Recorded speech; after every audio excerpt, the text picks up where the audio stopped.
is something that doesn't get talked about very often. But is it true that as God's people, we are not supposed to be looking back, but rather continually moving forward?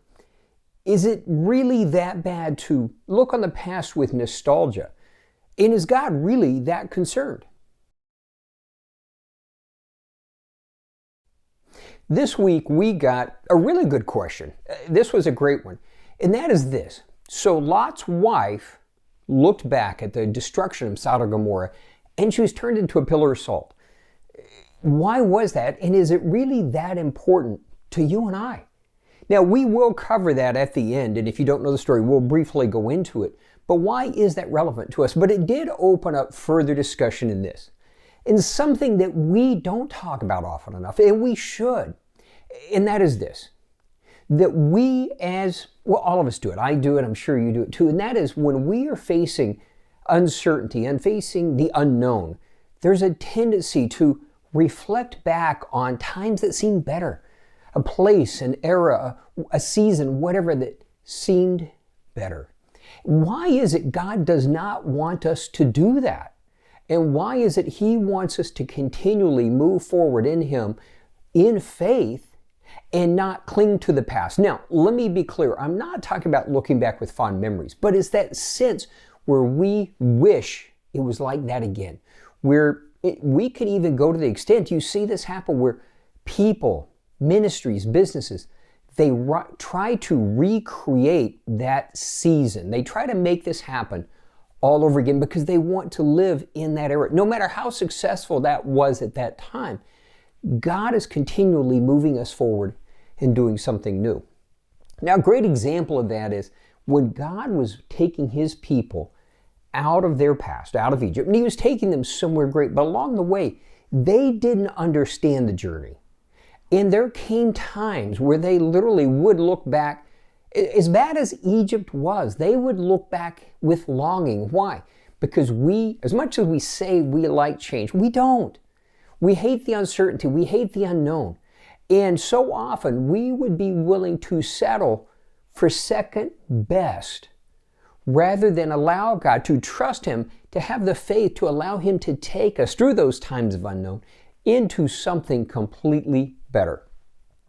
Now, I want to give you a reference, and this is a verse that I think you should lay hold of for your life, my life, for this point, for right now. So when we get done, or even now, put it on pause and write this down. Isaiah 43, verses 18 and 19. And I believe this is absolutely for the era we live in. And in this, God says, forget the past, forget all of that. It's all gone. Ignore that. Look, I'm doing something new, and see, haven't I begun it? And He says something interesting going on in verse 19. He says, I will make a path in the wilderness and streams in the desert. So what is God saying? Forget the past, the good, the bad, just let it go. Don't cling to the past. God is doing something brand new in my life and in your life. And I can say this, I absolutely believe this is for all of us. God is doing something new, and He's saying, don't cling, don't hang on to the past.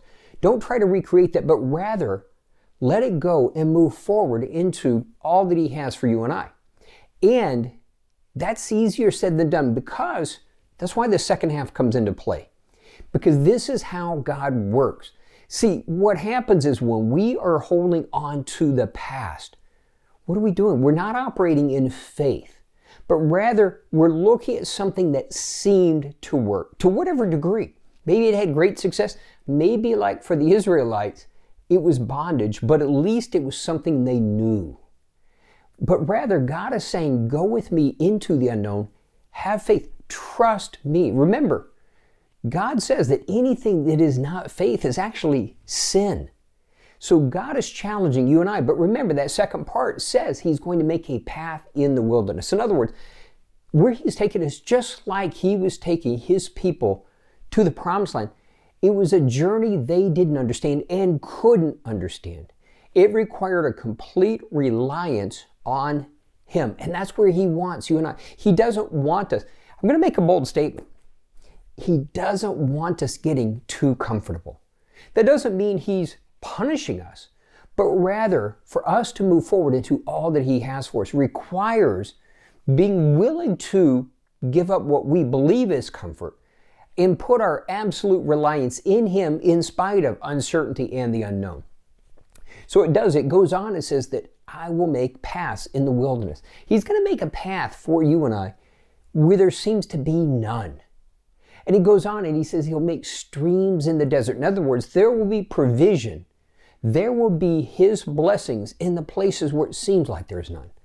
See, that is that walk of trusting Him. So why is this so important to us? Well, again, I really believe God is saying to you and I, He's saying, don't hang on to the past. Don't hang on to what seemed. Don't try to recreate, don't try to live in what seemed more comfortable, but really put our reliance on Him. So, going back to Lot's wife, why is this important for you and I? Well, if you don't know the story, what happened? In Genesis, we see where God was going to destroy Sodom and Gomorrah, but He was saving Lot and his family. Sends an angel. Angel says, we've got to go. And as they're leaving, Lot's wife turned back and she looked at Sodom and Gomorrah. And in doing so, she instantly was turned into a pillar of salt. So why is this important to you and I? Well, 2 points to this. Number one, when you look at that word look, that she looked back, it wasn't like she was looking to see what was happening. But what it's saying is to look back with concern. In other words, you're looking back because you don't want it to happen, because you really have feelings. You have an affection for that place. She had an affection for Sodom and Gomorrah. And in fact, Jesus said this, and this is profound, and this is something we need to take to heart. So in Luke 17, Jesus actually mentions it. And He says, remember Lot's wife. And He goes on, and I like the New Century Version where it says, whoever tries to keep his life will lose it. And whoever gives up his life will find it. Now, I struggled with that one for years and years and years, and I've come to the realization, when we try to cling to our life, this is just one aspect, but when we try to cling on to how things used to be, how we think they should be, when we try to keep our life where it seems like we have some degree of control, where we try to keep our life where it seems like we understand it, then we're going to lose. But when we lose our life, when we give it up, when we just surrender to God and say, I don't understand where you're taking us. I don't understand how this is going to work. Yeah, maybe I'm a little afraid even, but I am trusting you. And help me to trust you more. And in doing so, we will find our life. We need to learn it's okay to have fond memories about the past, about times, about seasons, families, places, whatever.